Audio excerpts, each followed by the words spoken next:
Hello everyone, I hope आप सब बढ़िया होगे। हम लोग की जो मेजरमेंट की रिवीजन सीरीज चल रही है उसमें हम लोग ये नया पार्ट लेके आए हैं और इस वीडियो में हम लोग एरर, करेक्शन और एक्यूरेसी से रिलेटेड टर्म्स को जानेंगे और इनके बारे में डेप्थ में अपन एनालिसिस बात करेंगे, क्या क्या चीज़ें होती हैं, कैसे क्वेश्चन बनते हैं और कैसे हमको उनको टैकल करना है। तो चलिए शुरू करते हैं, है ना। तो मैं अपने पास यहाँ पे स्लाइड में आ जाता हूँ और आपको पास में यहाँ पे सारी चीज़ें वन बाय वन हम लोग यहाँ पे डिस्कस करने वाले हैं। ओके, जैसे आप लोग देख पा रहे होंगे कि सबसे पहले हम डिस्कस करते हैं कि हमारा कोई भी मीटर है, हमारे पास कोई भी एक मीटर है, उस मीटर की स्टैटिक कैरेक्टरिस्टिक्स क्या क्या होती है। स्टैटिक मतलब ऐसी प्रॉपर्टी जो टाइम के साथ नहीं बदलेगी। किसी मीटर की ऐसी प्रॉपर्टी जो टाइम के साथ नहीं बदलने वाली, उनको हम बोलते हैं स्टैटिक कैरेक्टरिस्टिक्स ऑफ मीटर। कौन कौन सी, वो सारी चीज़ मैंने यहाँ पे मेंशन करी है। स्टैटिक एरर, जिसको हम एरर भी बोलते हैं, static correction, accuracy, precision, sensitivity, resolution, threshold, dead zone, dead time और हिस्टेरिसिस, ये सारी चीज़ आपके एग्जाम में बहुत ज़्यादा क्वेश्चन बनते हैं। तो चलो हम लोग स्टार्ट करते हैं पहले स्टैटिक एरर से। स्टैटिक एरर हम जो ऑलरेडी पहले पढ़ चुके हैं वही होता है, it is a deviation between measured value and true value. AM - AT आपका क्या होता है, स्टैटिक एरर होता है। और ये एरर है जो कि टाइम के साथ बदलती नहीं, उसको हम बोलते हैं स्टैटिक एरर। परसेंटेज एरर हम पहले डिफाइन कर चुके हैं, दो टाइप की होती है, percentage GAE, percentage limiting error. ये वैल्यू कांस्टेंट होती है, इसी वजह से मैन्युफैक्चरर इसको प्रोवाइड कर देता है, ठीक है ना। और इसका फॉर्मूला भी आप पता हो क्या है, AM - AT upon FSD। Upon में यहाँ पे FSD होगा, इसमें आपका AT होगा। एक बात और ध्यान से समझना कि इस यहाँ पे लिखा ना एक्यूरेसी क्लास ऑफ 5, इसका मतलब क्या हुआ कि परसेंटेज GAE क्या उसका 5%। जब कभी आप कोई मीटर देखोगे ना, उसमें लिखा रहता है कि आपके इस मीटर में परसेंटेज GAE कितना है, 5%। या तो ये लिखा होगा या फिर ऐसा लिखा होगा कि उसका एक्यूरेसी क्लास 5 है, मतलब उसका परसेंटेज GAE कितना है, 5% है। ओके, स्टैटिक करेक्शन क्या होता है? स्टैटिक करेक्शन वो वैल्यू होती है जिसको हम मेजर्ड वैल्यू पे ऐड करते हैं, जिससे हमको क्या मिल जाए, ट्रू वैल्यू। तो मैंने बोला भी है, it is the value which is added to the measured value. इसको हम किस में ऐड कर रहे हैं, मेजर्ड वैल्यू में, जिससे हमको क्या मिल जाए, ट्रू वैल्यू। तो ध्यान से समझना, एक मीटर लिया है मैंने, यहाँ पे आपका ट्रू वैल्यू कितना है, 80 कितना है, 20। आपका मेजर्ड वैल्यू कितना है आपके पास यहाँ पे AM, तो एरर कितना हो जाएगा आपके पास यहाँ पे AM - AT, 15 - 20 कितना हो जाएगा, -5। तो अब देखो -5 आ गया। अब आप ये सोचो कि यहाँ पे 15 है, अब 15 में आप ऐसा क्या ऐड कर दो कि 20 बन जाए, तो क्या बोलोगे, +5। तो हम ये बोल सकते हैं कि भाई जो हमारी एरर आई है उसका माइनस ऑफ एरर क्या कर दें, माइनस ऑफ एरर हम कर दें, तो हमको क्या मिल जाएगा, यहाँ पे स्टैटिक करेक्शन की वैल्यू मिल जाएगी। तो स्टैटिक करेक्शन क्या होता है, हमेशा माइनस ऑफ एरर होता है, ठीक है। तो ये पॉइंट भी आप लोग याद रखिएगा। इसका डेफिनेशन क्या बोलोगे, it is the value which is added to the measured value to get a true value. True value achieve करने के लिए हम जो काम करते हैं उसको हम क्या बोलते हैं, स्टैटिक करेक्शन बोलते हैं। नाम इसका करेक्शन है, मतलब मेजर्ड को करेक्ट करना है। तो मेजर्ड में हम क्या ऐड करते हैं कि वो करेक्ट वैल्यू बन जाए, उसी को हम बोलते हैं स्टैटिक करेक्शन, ठीक है। अब बात करते हैं यहाँ पे हम एक्यूरेसी की। ये बहुत इंपॉर्टेंट टर्म है। जैसे बात यहाँ पे की जा रही है एक्यूरेसी की, तो सबसे इंपॉर्टेंट समझना, यहाँ बहुत सारे लोगों को डाउट आता है कि सर ये एक्यूरेसी क्या होती है और ये प्रिसीजन क्या होता है। बहुत डिटेल में बताने वाला हूँ, ध्यान समझिएगा।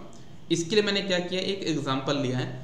आप लोगों ने वो गेम देखा होगा ना, जो फेक के अपन मारते हैं एरो टाइप का, जो उस टाइप का मैंने यहाँ पे गेम लिया है। तो मैंने यहाँ पे मेरे पास ये बोर्ड हो गया जहाँ पे मुझे, और ये सेंटर पॉइंट हो गया जहाँ पे मुझे एरो को स्ट्राइक करना है, ठीक है। और मैंने यहाँ पे 3 लोगों को खड़ा कर लिया, जैसे एक अभिनव हो गए, एक लक्ष्मीकांत हो गए और एक यहाँ पे BP हो गया। 3 लोगों को मैंने यहाँ पे एग्जाम्पल लिया हुआ है। और मैं क्या बोलता हूँ, पहले बोलता हूँ अभिनव को कि अभिनव आपको 4 एरो मिले और आप इन 4 एरो को इसमें ऐसे स्ट्राइक करो कि सेंटर पॉइंट पे लगे। अभिनव ने क्या किया, पहली बार पे मारा तो यहाँ पे गया, मतलब बोर्ड के बाहर ही चला गया। दूसरी बार मारा तो यहाँ पे आया। तीसरी बार जब एरो लगाया तो यहाँ पे आया, एंड द 4th टाइम वो फिर से बोर्ड के बाहर चला गया, ठीक है। तो इस केस में हम क्या बोलेंगे कि क्या ये एक्यूरेसी है।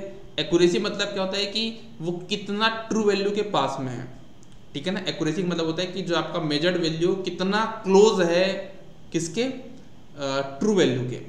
ओके, तो अब देखो आप यहाँ पे कि आपका मेजर्ड वैल्यू यहाँ पे पास में तो है ट्रू वैल्यू के। ट्रू वैल्यू क्या है, जो ब्लैक सर्कल है वो ट्रू वैल्यू है, और रेड जितने 4 यहाँ पे क्या आपकी मेजर्ड वैल्यू है। तो भाई पहली बार तो आपका निशाना नहीं लगा, सेकेंड टाइम लगा, 3rd टाइम लगा, 4th टाइम फिर से नहीं लगा, तो इसको हमें बोलते हैं कि भाई आपका यहाँ पे एक्यूरेसी नहीं है। एक्यूरेसी के लिए क्या होना चाहिए, जितने भी हमारे पास चारों डॉट थे वो सारे सारे सर्कल इसके पास होते हैं, कहाँ पे, ब्लैक वाले पॉइंट के पास में होते हैं तो हम जाके बोलते हैं कि वो अपनी एक्यूरेसी है, क्योंकि एक्यूरेसी क्या होती है, degree of closeness between measured value and true value, ठीक है ना। तो ये हम क्या बोलेंगे कि इसकी एक्यूरेसी नहीं है। हम बात करते हैं लक्ष्मीकांत की, जिसको मैंने ब्लू कलर के 4 एरो दिए हुए हैं और मैं बोलता हूँ तुम इसे स्ट्राइक करो, तो उसको करना यहाँ पे था, लेकिन उसने किया कहाँ पे, यहाँ पे, फिर यहाँ पे, फिर यहाँ पे, फिर यहाँ पे। तो अगेन इसकी एक्यूरेसी अच्छी नहीं, क्योंकि मेरी ट्रू वैल्यू तो यहाँ पे लेकिन मेजर्ड वैल्यू बहुत दूर है, तो अगेन इसकी एक्यूरेसी अच्छी नहीं है। क्यों एक्यूरेसी अच्छी नहीं, क्योंकि एक्यूरेसी के लिए मेजर्ड वैल्यू और ट्रू वैल्यू के बीच की जो क्लोजनेस है बहुत पास में होनी चाहिए, जो डिग्री ऑफ क्लोजनेस बहुत पास होनी चाहिए, ठीक है।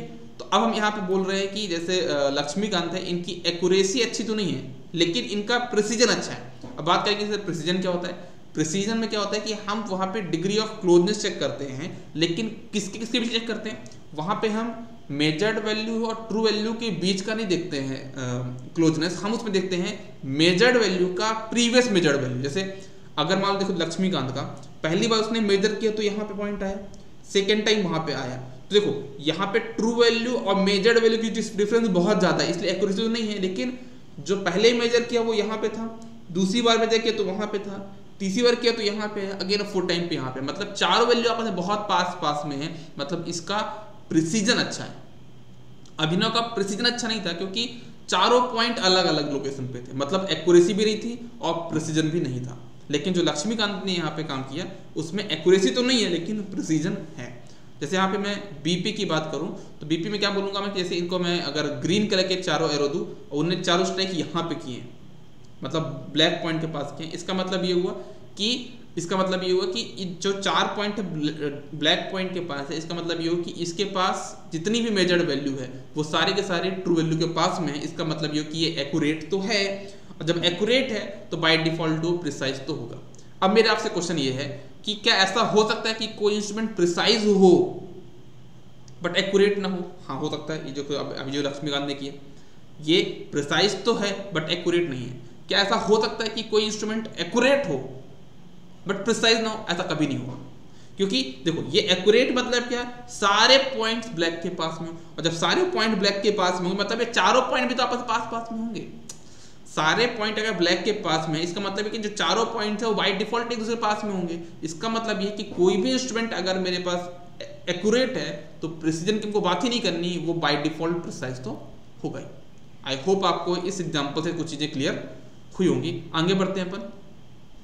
यहाँ पे मैंने एक्यूरेसी के बारे में लिखा है, it is the degree of closeness between measured value and true value when measuring unknown quantity number of times. जब हम किसी अननोन क्वांटिटी को नंबर ऑफ टाइम्स मेजर करते हैं तो यहाँ पे मैंने मीटर के रिस्पेक्ट में बताया हुआ है। जैसे मान लो कोई मीटर मेरे पास 15 एम्पियर है, 15 एम्पियर मेरे पास ट्रू वैल्यू है, ओके, और मैंने 4 मीटर से मेजर किया, ABCD मेरे पास 4 मीटर है, और देखता हूँ कि इनमें कितनी कितनी वैल्यू आ रही है। जैसे पहले वाले मीटर में 14.1 वैल्यू आई, सेकेंड 14.2 आई, 14.4 आया, 14.6 आया।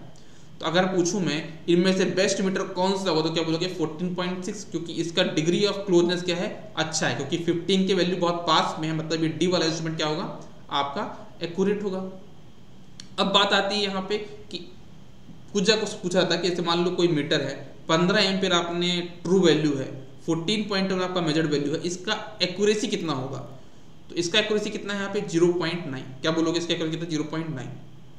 कितना इसका 0.9, इसका कितना है 14.2 0.8, इसका कितना 0.6, इसका 0.4।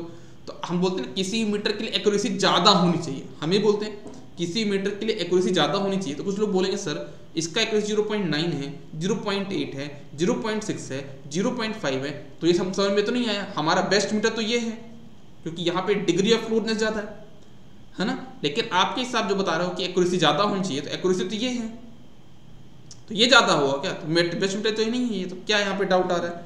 तो यहाँ पे आपको ये समझना है किसी भी मीटर के लिए एक्यूरेसी ज़्यादा होनी चाहिए, एक्यूरेसी ज़्यादा होनी चाहिए, लेकिन उसका जो मैग्नीट्यूड ऑफ एक्यूरेसी है वो कम होना चाहिए। जैसे 0.9 है वो एक्यूरेसी का मैग्नीट्यूड है ना, तो जितना कम मैग्नीट्यूड होगा उतना अच्छा एक्यूरेसी होगा। तो देखो इन चारों में सबसे कम मैग्नीट्यूड किसका है? इसका।